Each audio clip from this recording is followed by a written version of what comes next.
Is patience just waiting?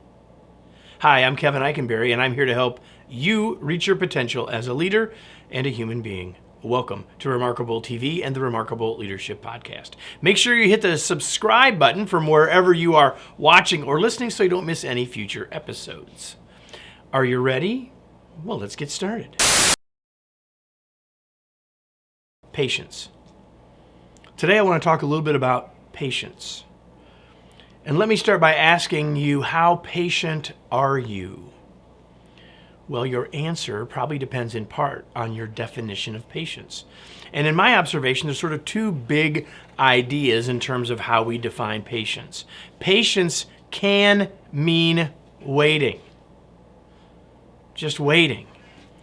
Doing nothing, right? But what about what I call proactive patience, which is something different than passively waiting, and it's not aggressively forcing the issue. It's somewhere in the middle. What I'm calling proactive patience is another way to think about being patient. Well, what does that look like? How do we do that? If you like that idea, I don't want to just only wait, but I don't want to force the issue either. Well, what does it look like? Number one, it looks like being intentional.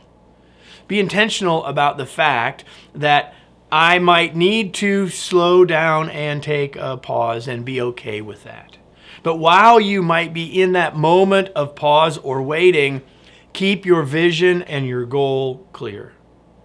A lot of times what happens is we get patient and we just sort of sit back and we twiddle our thumbs. But what we need to be doing is continuing to think into the future, continuing to think about what our goal and our vision is, because when we think out, we might start to be able to see ways around. So while we might be able to stay patient in some area, we can keep moving. And the other thing that we can do is reflect and act. So we think about reflection as being something that we do while we're not doing anything else. We're waiting. So reflecting in the moment is very helpful, but only as it relates to, now what am I going to do with what I've learned from my reflection? So reflect and act. Next, trust the process. You know, in business, they often say no business is going to immediately go up and to the right in a perfect trajectory. There are going to be ups and downs. If you're getting better at a sport or any skill, there will be plateaus and there will be moments of up and down, even if your long-term direction is still in the positive trend. So trust the process. Don't get lost in this moment. Be willing to say, hey, right now we're not moving forward. Doesn't mean we won't be. And what can we be learning in this moment to prepare us for what comes next? And all of that relates to keeping or having a long-term orientation. So often we get frustrated by the need to wait. And so patience ends up being this passive thing, when what we need to do is say, hey, this is part of a process. And if we think about the long term, this is just a temporary inconvenience, perhaps. Proactive patience.